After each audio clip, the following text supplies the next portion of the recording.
Hello and welcome back to a new video. In this video I'll show you how to reset your Grammarly password, and this is our Grammarly app.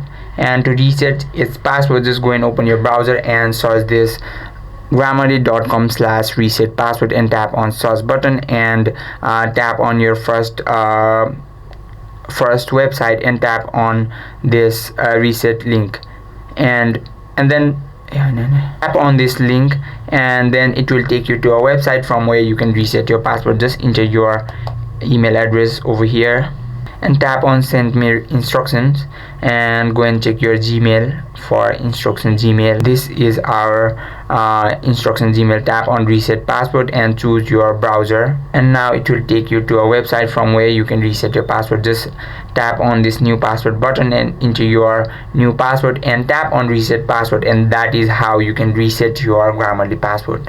I hope this video helped you out. If you have any questions or queries, just let us know in the comment section. Thank you for watching.